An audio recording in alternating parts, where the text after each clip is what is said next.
Ooh, what up, though? It is another Tuesday. This is Knockouts and Three Counts, but you know the drill. Before we get to the show, I got to tell you about our sponsors, Potter's Tree Service. As you can see from this video you see next to you, if you're in the need for tree removal, tree trimming, chipping service, storm damage cleanup, walnut logging, or lot clearing, Potter's Tree Service is the way to go. Check them out. Check out Asa Potter. Tell them that Knockouts and Three Counts sent you, and you will be doing all right. And you ain't going to need Hacksaw Jim Duggan. Asa will get the job done. Check out this video and check out what our sponsors bring to the table and what they can do for you. All right.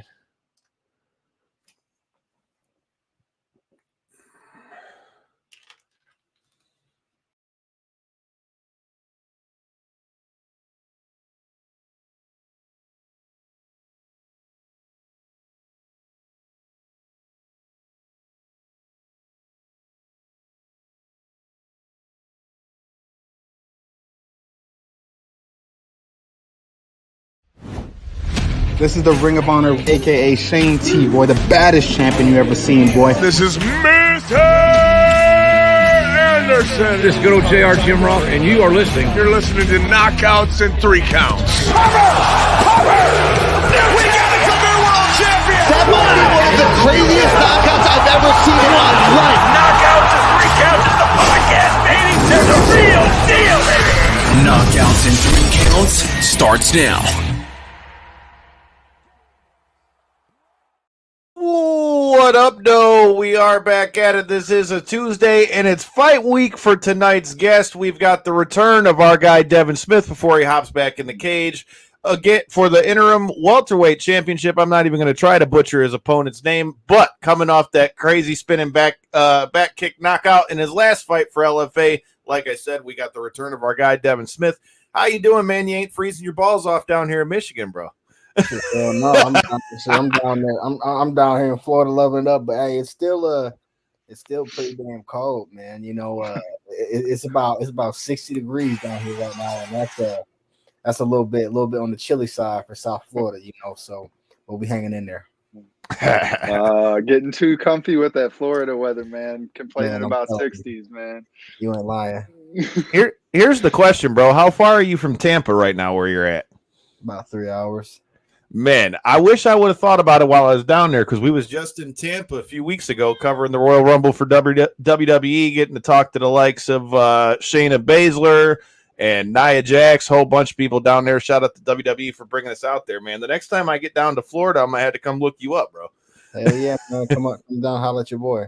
Hell yeah, man. We had to get after it. Shout out to Megaran. It was quite the time down there in Florida. I'm already ready for round 2. Come Philly for WrestleMania. But before we get to Philly for WrestleMania, man, you've got some business to handle this weekend for LFA. So before we get to the fight this weekend, I got to ask you, bro, now that the dust is cleared, you had a viral knockout in your last fight in your return to the cage. Talk to me about that fight. What are your thoughts now that the dust is cleared?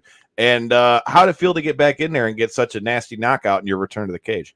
Man, it was amazing. You know, it's there's not really, I can't really put words to it. You know, I spent a long time, you know, training for that fight and preparing for that fight and visualizing that fight, and you know, for it to end like that was I'd be lying if I told you that I knew that was gonna happen. You know, I was going in there. I was like, man, I've been out for 3 years. You know, but I know who I am, though. You know what I'm saying? I know I'm great. I know I'm a good fighter. You know what I'm saying? When I finally put myself in the right positions and I finally put myself in the right location to, you know, just be the best that I can be. You know, and seeing what happened last time, man, or being there, or just being a part of what happened last time, it was amazing, man, and I can't wait to do it again. I mean, I remember talking to you in the lead up to that last one, and you could just tell that spark was in you. You were ready to get something going, and then to leave with that kind of outcome. I mean, I'm sure the emotions had to be on 10 after a performance like that. Man, it was crazy, man. It was crazy. I remember after I walked out the cage, and you know, because the the venue in the casino is on the second floor, and so we took and the locker room's on the first floor. So we took an elevator, like a big elevator up to the second floor to go into the venue. And I remember when I walked out the cage, I walked into the elevator to go back down to the locker room, and I just collapsed, man. I was just like, oh my God, like what just happened? Like I couldn't believe it. Like, you know what I'm saying? It was just crazy. Like I had my people on me, like just like, yo, Devin, like you just did that shit. Like you're about to go viral type shit. Like, and I was like, what? Like it was nuts. Like had ESPN editors hit me up, had like, it was crazy. Like just like that. Right. And I'm like, that's just a little taste of what I've always known was coming to me, and man, and I've just excelled since then, so I'm excited. It's got to be added Oh, go ahead, sorry, Corey. Kyle. You're good. It's got to be added motivation to somebody like yourself to, like you said, you've came so close, and to have that moment like that, it's got to be such an added motivation to really rejuvenate that career, man. Like you say, all it takes is one of them big viral knockouts, like you were just saying, Kyle, and that's the type of thing that really can get you noticed in the fight game and lead to huge opportunities for your future with all the hard work that you've put to lead to that moment. I'm sure it's got to be a real rejuvenation, I guess you could say. Oh yeah, absolutely, dude. It's sort of I found the love for the sport again when I was training for the last fight, but man, it had been 4 years since I felt that thrill of a win, man. And it's been even longer since I felt that thrill of a knockout, so man, it was amazing. It was an amazing night. I can't wait to fucking repeat that shit. So what I wanted to ask off of that is a big thing that we talked about in the last time you came on was how you had made the move out to Florida, how you started training with Rashad, and having Rashad in your corner was such a big asset to you headed into that last fight. Getting a nasty knockout like that, talk to me about what Rashad had to say after that, because you talked a lot about how he had helped change your mindset going into that fight. What was the reaction you got once all the dust cleared and you guys got to talk about the performance? Man, he just looked at me and told me, he said, "Get ready, man, because it's happening. It's happening." And and that's something that Rashad has always told me. Like even like since the day I moved down there, he always told me, "Yo, like Devin, it's gonna come. You know what I'm saying? The money's gonna come. The fights are gonna come. The followers are gonna come. The publicity is gonna come. All of that is going to come. Just keep fucking grinding, man. Just keep grinding, man. Every day, that's what I've been doing. I've been grinding. I get up, I'm running. Shit. I just ran 5 miles the other day, and that's like for the first time in my life. And it was crazy. And then I got done with the 5 miles and felt like I was ready to fight. So it was it's crazy. I'm in the best shape of my life, and Rashad just sort of built on that. It was sort of just like, yo, we're doing it right. You're doing everything you're supposed to be doing. You know what I'm saying? You're looking sharp. Let's just build off it and let's just go. We need one more. Let's go do it again, and we're gonna be there, man. So just keep your head down, stay out of trouble, and keep trying to go forward. We talked about the takeaways that you had, that Rashad had on the fight, but what were your takeaways? Because the thing that stuck out to me is I was like, man, a fight like that and getting to have a viral knockout like that.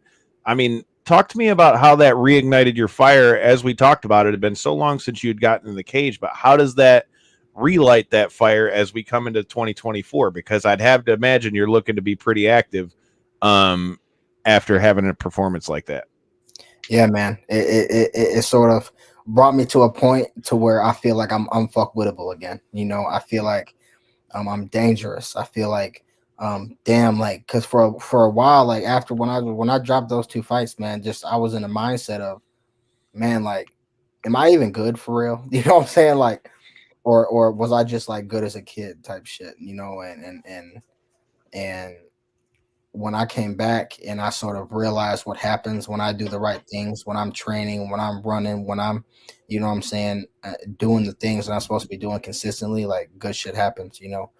And man, and after that happened, it was sort of like I had to step back and be like, oh shit, like Devin, like we back, you know what I'm saying, like we is back, shit, you know what I mean, like we're doing it for real, you know, and man, and I'm nervous as hell. Don't get it twisted. I'm always gonna be nervous, but man, I'm so excited for what's coming. I was always told from a young age, man, whether it was competing in jiu-jitsu or baseball, football, boxing, all that stuff, man, good nerves is a good thing. Everybody's always like, oh, don't be nervous. No, in my opinion, I feel like having a little bit of that nervous lets you know the danger that you're walking into. Yeah, that's the other thing. You got to remember when you're going in a cage, man, like he's coming in there to do the same thing to you. So there needs to be like a level of like, okay, I know I'm stepping into something dangerous here. I'm planning to go in there and take care of business with this dude, but there has to be that level of, right, oh shit, what's going to happen? Right. Right. So with that said, bro, you got to tell me now, as we head into this fight, you know, now you're walking into an interim welterweight championship fight here as we talk about LFA 177. Obviously with a big win here, I mean, bro, you're right back where you were, whether that's Dana White Contender Series, a straight shot to the UFC. I mean, you win that championship, that's putting you on a fast track for that. With that being said, as you go into this fight, what's the goal for you? Would you like to have a few more fights in the LFA if everything goes well at LFA 177 before you try to go back to the UFC since you had such a long layoff? Or is it something where if you have another spectacular finish like you had last time that you're ready to go straight to the UFC? Hey man, you know what I'm saying? I ain't gonna say no. Yeah, you know, I'm never gonna say no, you know, but like I said before, man, it ain't up to me, man. It's up to Rashad, man. So if we get that call and Rashad feels like that I'm ready for it and it's time to go, then it's time to go. If he feels like he wants me to defend the belt, then we're gonna do that. You know, it's really up to him, man. I trust in him. So talk to me about that spinning back kick too, bro. Is that something that we're throwing all the time? Was that something that you saw in what your opponent did within something that you were looking at, or was it one of those things you just backed him up to the cage? Because what's crazy is we had talked about it on the show right after it happened, and Corey and I were texting back and forth when it happened, and I'm like, man, the way he keeps backing this dude up to the cage, I mean, it looks like he's gonna uncork something, and no sooner did I say that shit, here comes dude circling back, wham, like dude's lights out. So with that said, is that something that you saw going into that fight that you thought your opponent might be vulnerable for, or is that just something you like in the arsenal?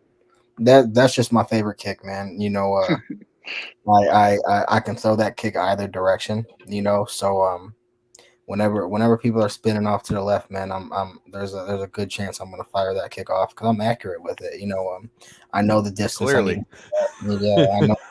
I know timing. I know types. You know, I know how to set those type of kicks up. You know, probably won't be throwing it that much this fight. You know, but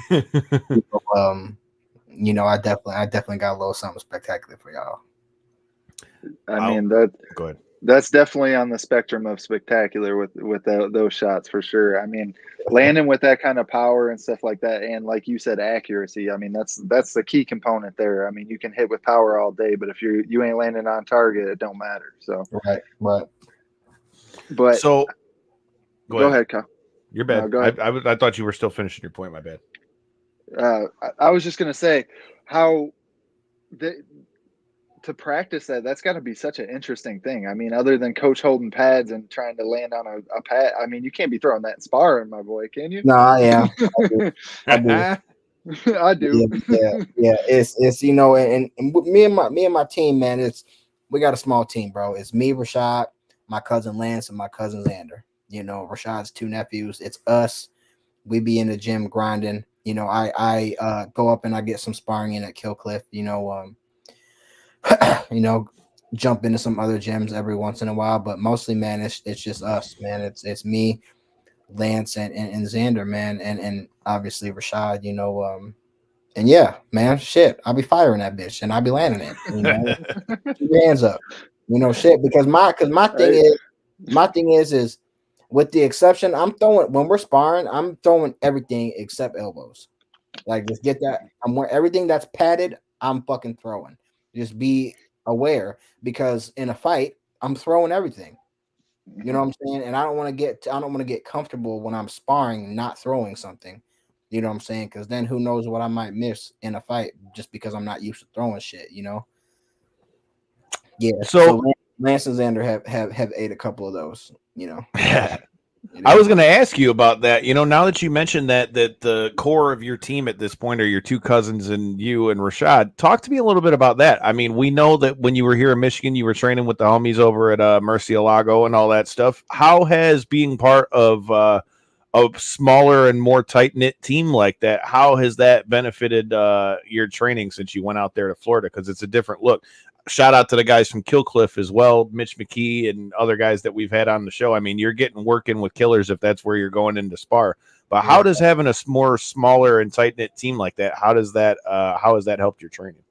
Man, it's just it's not whether it's better than here in Michigan or than there in Michigan, or Michigan's better here. It's just it's a matter of like, yo, we all live together. Like, I live with Rashad and Lance and Xander live with us too, you know, so we're training and our gym is in our garage, you know, so it's every day we're in that gym.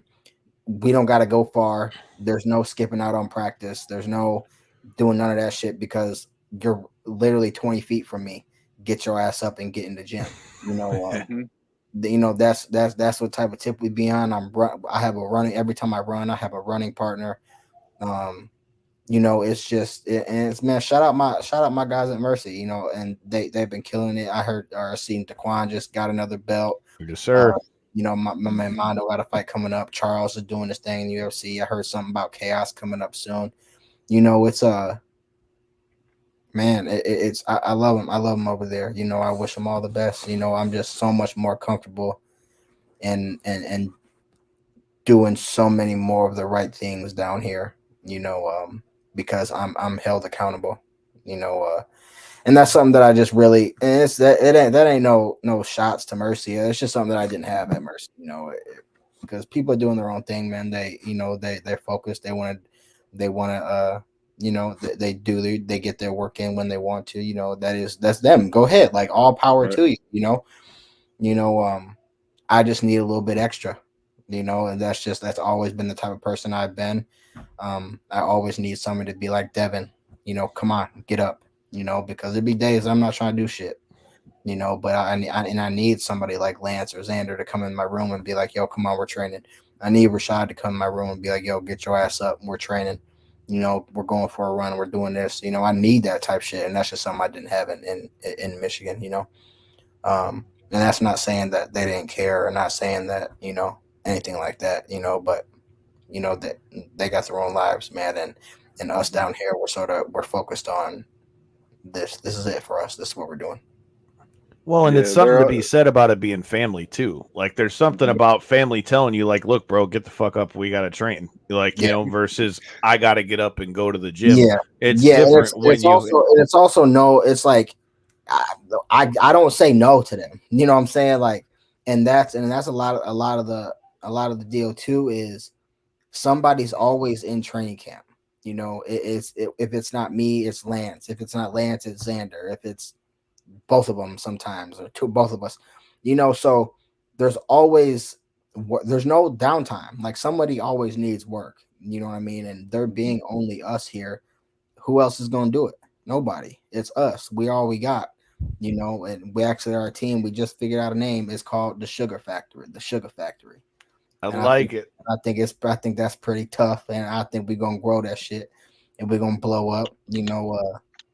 But man, I love everybody to death, man. We so tight, we close. They're my best friends, and like that, obviously, you know. But man, it's just it's a good situation we got going on. Well, tell me a little bit about that, bro. You talk about the Sugar Factory, man. Tell me about your cousins, man, and what they got popping. I mean, I know I've heard you say for a while you've been seeing them going down. Put us up on game on the other members of Team Sugar Factory over here. Yeah, man. My cousin Lance Evans, he is 2-1 as a pro now. He just dropped his last fight, but he freaking shattered his hand in the first round.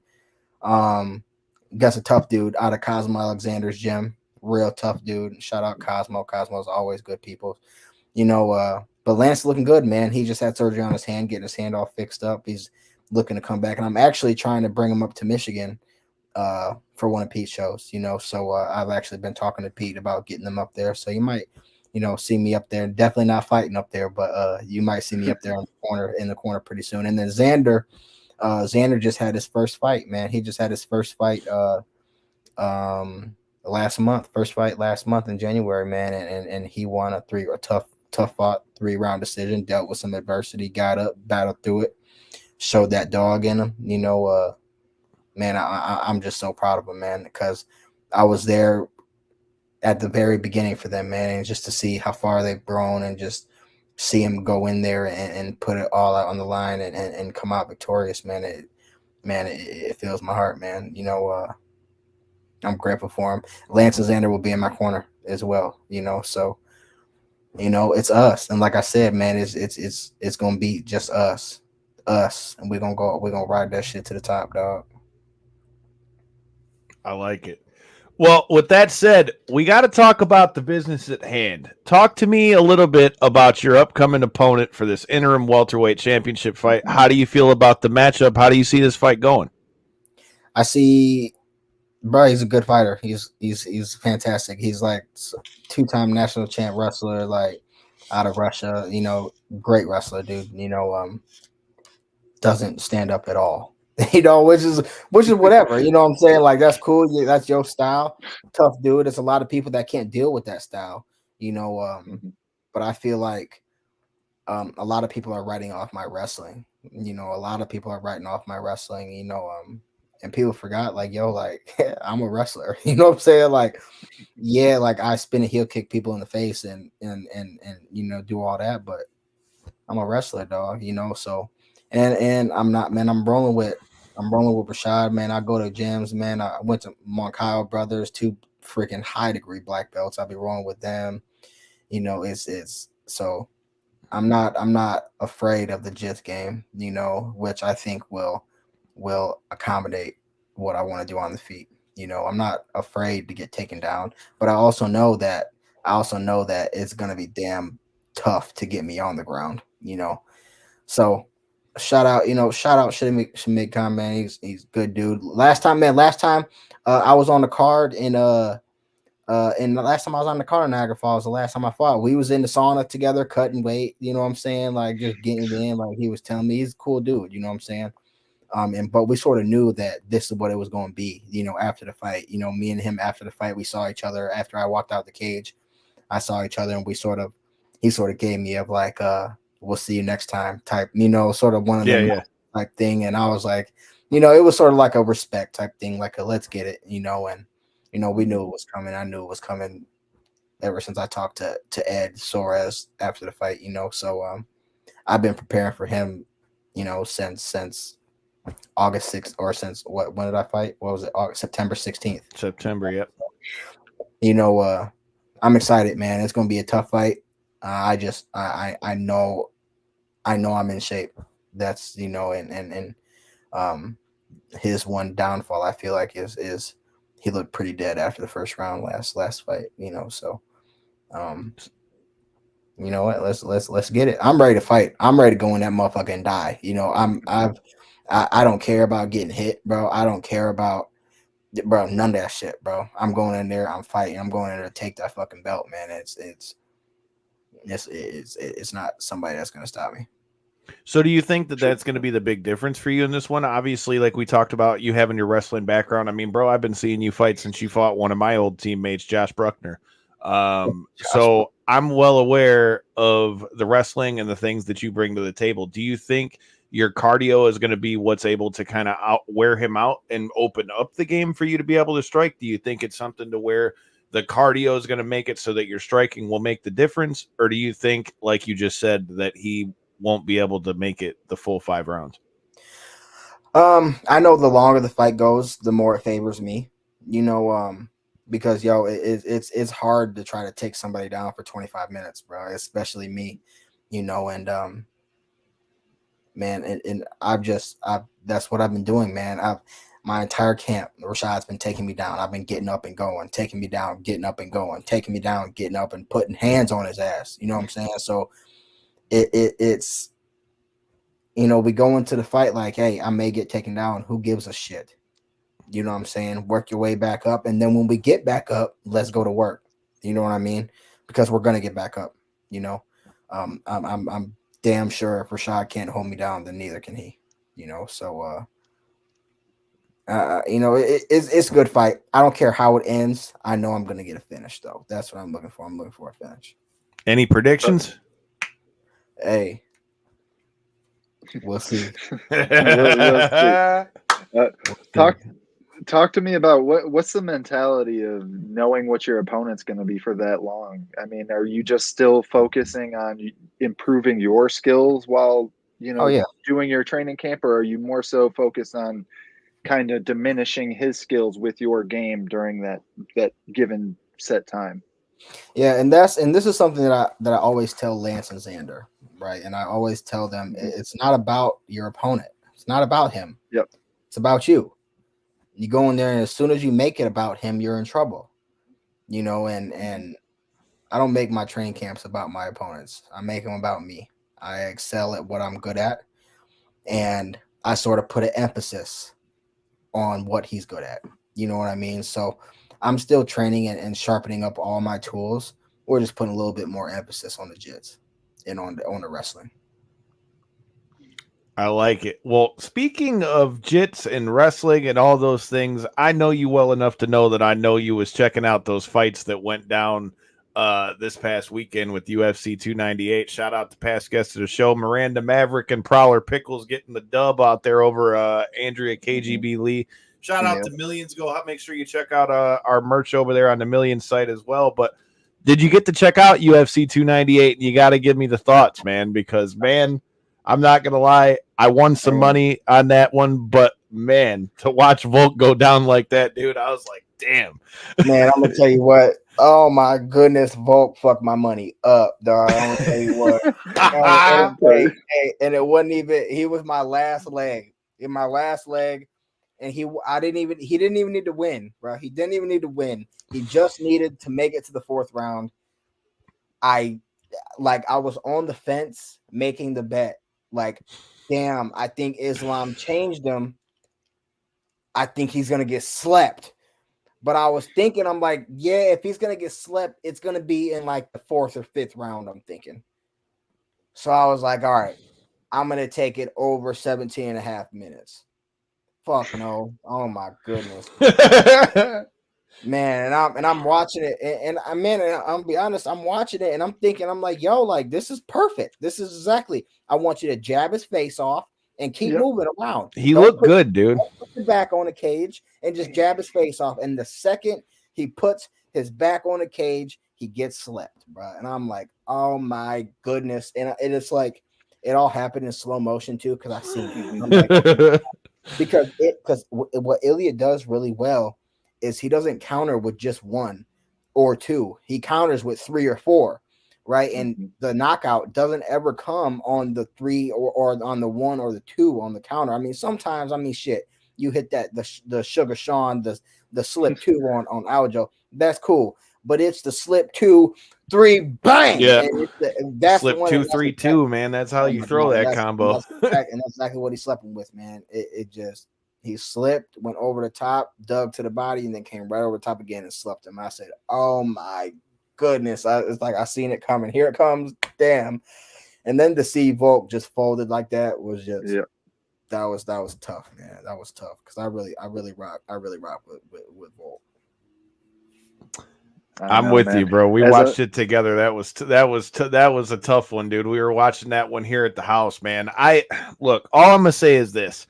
Obviously he came off like the nastiest loss of his career with what happened with Islam, and that was something to be thought about when that fight happens. But the thing about it that's crazy is I was saying in it, I'm like, man, he's coming back kind of quick, fresh off of that. What's going on, my man? We've got a visitor in here with us. I got to tell you, man, I told Devin this the last time he was on, man. It's an honor to have you on because I was there the night you knocked out Chuck. My good luck charm then, huh? I see that, bro. I see that, man. How are you feeling headed into this fight for Devin, man? How do you see him matching up with his opponent here for this welterweight strap? Devin matches up really well. I mean, Devin's game has evolved to the point where I don't think there's a place in the fight where he can be uncomfortable.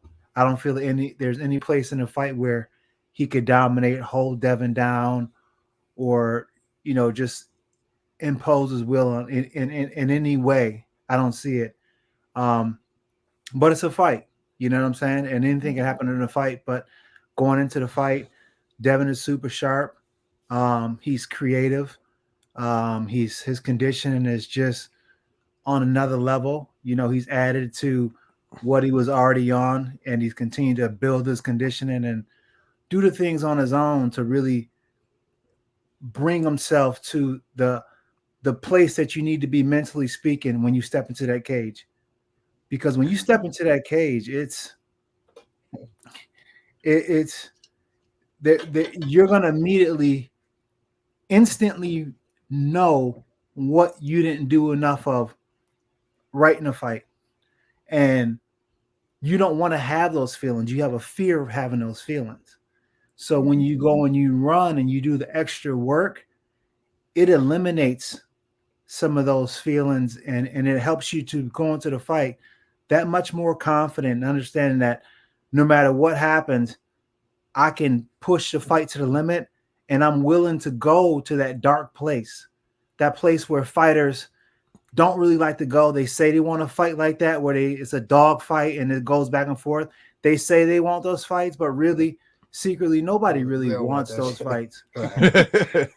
Everybody says they enjoy that stuff, man. But if you can go in there and get in and get out, bro, I started with boxing myself, and that was the number one thing you always heard: get in and get out, man. The less damage that you're taking, the better.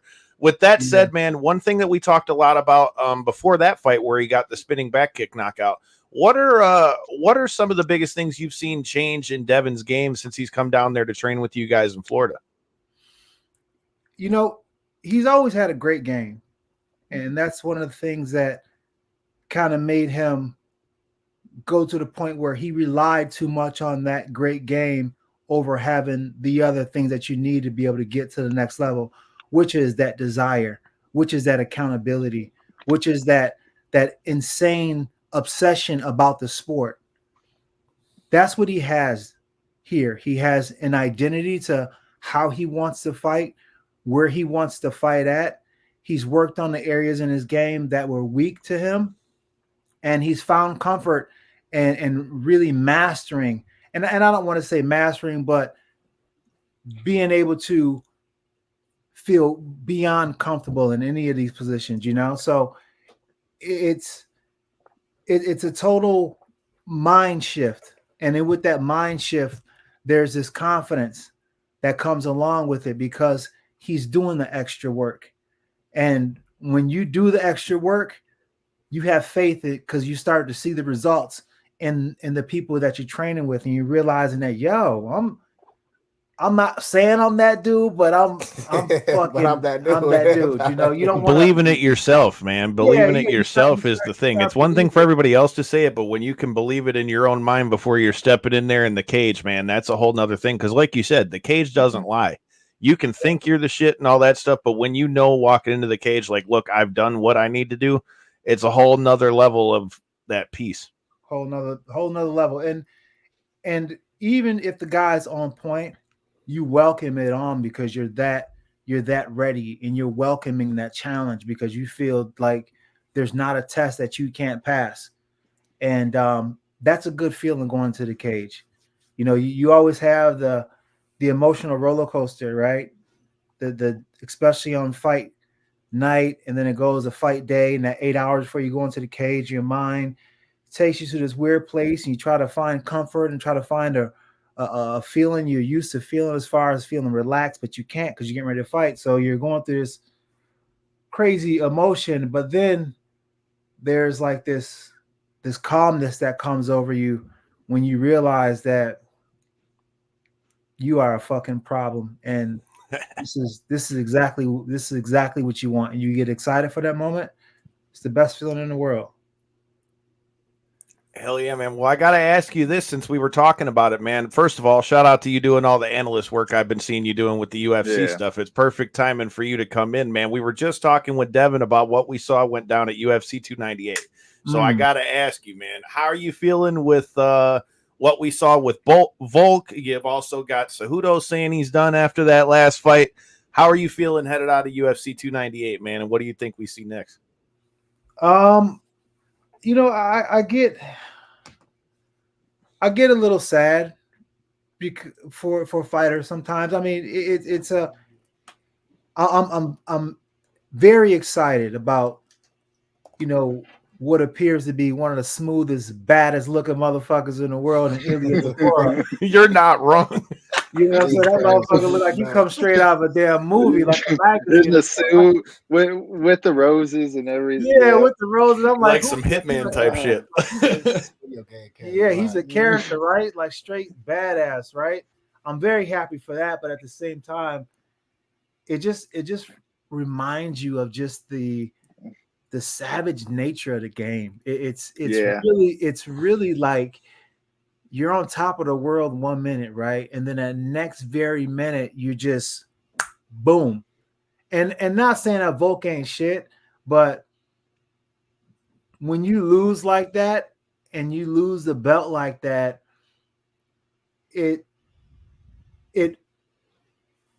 doesn't take away what you've done, but then it doesn't make people remember what you've done. It doesn't make people leave with that impression like, yo, he was that dude, you know? Now they only remember him getting slapped like that. And I hate to see that for Volk, and it makes me sad for him because that motherfucker was one of the best ever. You know what I'm saying? Unarguably.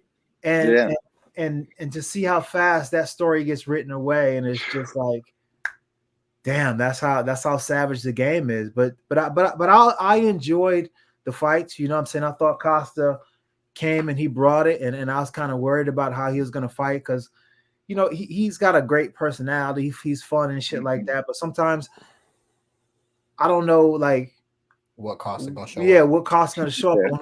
Play That's around. Totally fair, man. Are we talking 225 on fight week, Costa, or are we talking actually showing up on time? Right. That's what I'm saying. Like, who's going to show up, man? But I love this version of Costa. I wish he'd stay busy more. I will tell him, as somebody who played the politics of the game too much, at the end of the day, when all the fighting is said and done, you're going to wish you were active more when you were your strongest, most healthiest, and most vibrant self. So whatever he needs to do to make the fights that he needs to make, and if you got it in you to fight, do it, because when you can't do it, you're gonna wish you could have done it. I love it, dude. Well, I gotta go ahead, Corey. I was just saying, great advice. Go ahead, Kyle.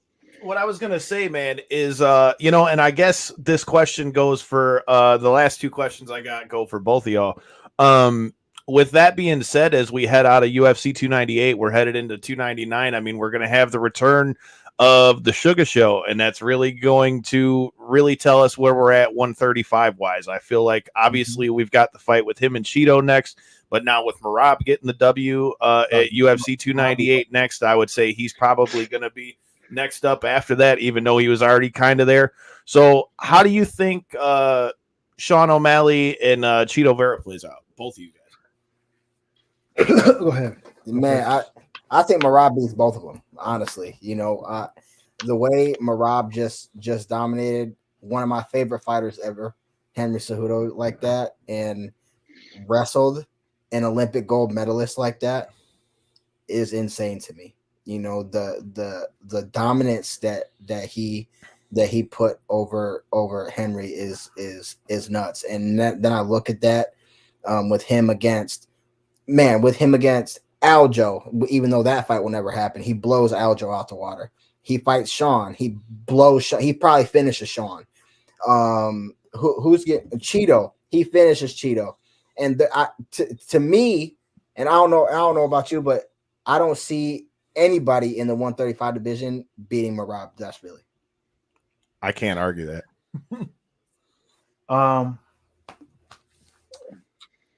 I think it's gonna be a tough fight for Sean. I feel, and I say that because for some reason, like sometimes you can get a matchup with somebody, and even though you like stylistically speaking, you know what I'm saying, they just cause you problems, and I feel like that's who Cheeto is to Sean O'Malley. I feel like he's just somebody who's gonna cause him problems. I don't really know to say who's gonna win, but I feel like it's gonna be Cheetah's gonna cause some problems, and I feel as if Sean doesn't compose himself the right way, he could find himself in a position where he ends up losing this fight. Because one thing that Cheeto is able to do is he's able to get under Sean's skin in a way that I rarely see anybody else do with Sean. And sometimes like you like when you're fighting somebody, you got to fight somebody, the fight starts the minute they sign the contract. Yeah. And from that moment on, everything I say, everything I do directed towards that person is meant to get some kind of response, but it's all about fight night. You know what I'm saying? I don't really dislike this person, but I'm going to do what I need to do to get him to act out of character. And getting him somebody to act out of character in a fight is getting them to disregard their training, fight with emotion. That's what you want. You want your opponent to fight with emotion, because you know when somebody fights with emotion, they're going to get tired fast. They're not thinking clearly, and they make big mistakes. So I feel like that's one of the things that Sean is going to have to watch out for, and I feel like Cheeto can pull him into that fight. But I feel like Merab is, like you said, Merab is that dude, man. I feel like Merab is that guy. But I feel like he will have trouble with Sean O'Malley in the respect of on the feet until he gets to those clinching positions. Because look what he did to Peter Yan. Henry was dotting him pretty good. Henry was, you know what I'm saying? Henry was walking onto some of Henry's shit, you know what I'm saying? And you can't walk onto Sean O'Malley's punches. That kid got power. So that's the thing that makes me that matchup would be like, that'd be a tougher matchup for Merab, but you know. Yeah, but do you also see how he fought, how Sean fought? I think if Sean goes in and fights Cheeto like he fought Aljo, with the confidence and the calmness and the just believing in himself type aspect, you know, I think he beats Cheeto.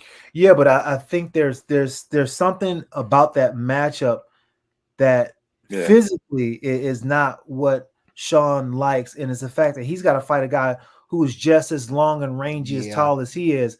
And I feel like that's the thing that gives him the most problems about fighting Cheeto. And Cheeto's he's kind of dense as well too. And he sort of stays. Yeah, he's kind of stays. Yeah, so it's a lot harder for Sean to use those attributes that he uses so well on the shorter fighters, because he's got to fight somebody like Cheeto. And I feel like that's the biggest dynamic that he has to watch out for. And you talked about the emotions that he felt in that first fight, and how you kind of seen that he got under his skin a little bit. I mean, there was no other moment in time. I mean, O'Malley's kind of famous for the hair at this point, but there was no other time that he dyed the hair of the opponent's flag like he did with Cheeto in that first fight. And I think that kind of went back to that point, like you were saying, how Cheeto was getting under his skin a little bit before that fight, saying that he wasn't the prospect that he thought he was, and I'm going to go out there and show it. And then to be able to get the finish the way he did in that first fight, I'm sure Cheeto's coming in with a significant amount of confidence. I'm sure it's, you know, both guys have changed drastically over the years since the first fight. But that being said, it's got to add a wrinkle to the fight at the bare minimum. Yeah, you know, but my thing is and this what I've noticed through even experience myself. it's tough to beat somebody twice in a fight. It is tough. And that makes me sort of think, I gotta think if I'm Sean, right? If I'm Sean and watching the last fight or experiencing the last fight that I had with Cheeto and knowing what went wrong, right? I know what went wrong, right? I didn't fight like I was supposed to fight. I didn't, I was on my back foot too much, right? But the thing of the matter is, does Sean let it happen twice? Yeah. Though is the big question, I think, because it's tough to beat somebody twice, man. And I think Sean has gotten so much better since he Agreed. fought Cheeto. With that being said, I think Cheeto has also evolved, but in my eyes, I don't see Sean losing to Cheeto twice. I don't know. I feel like this is the right time for Sean to fight Cheeto because Cheeto was going through that slump. Like Cheeto, it was like Cheeto was trying out a new swing and he just couldn't get his rhythm. And you just see him in his last few fights where he wasn't bringing it back to baseball. Yeah, you know what I'm saying?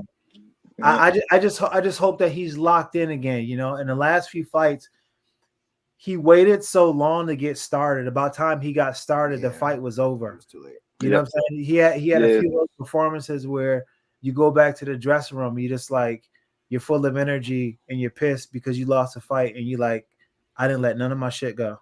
No, man, you're even more pissed after that. Yeah. I feel like it was after he fought Dominic Cruz, he sort of declined a little bit after he fought Dominic Cruz. And then he just fought somebody in the last fight, though. Who did he fight last? I'll tell you in a second. I'll pull it up here in a second. But he looked Pedro Munoz. He looked really good versus Pedro. He looked good against Pedro. So that I think that's another thing. Like Costa is what version of Cheeto are you going to see? Yeah. Mm-hmm. So go ahead, Corey. Yeah, like you were saying, it just so many attributes in this fight have changed for both fighters. I really wonder, like you say, which version we see on the night.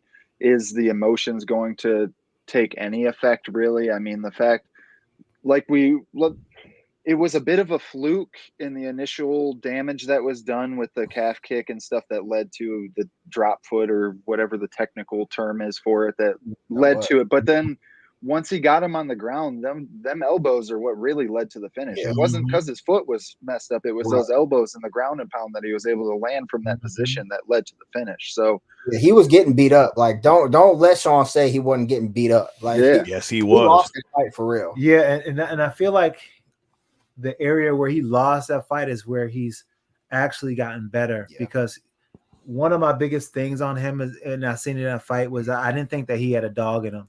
Like, I didn't think that he had a dog in him. But then the fights after that, I feel like that fight with Piotr Jan was one that he got baptized by fire and didn't really mean it. You know what I'm saying? Like, sometimes you get like pushed into the deep end. You're like, oh shit. And then you learn how to swim, and then you learn you can swim.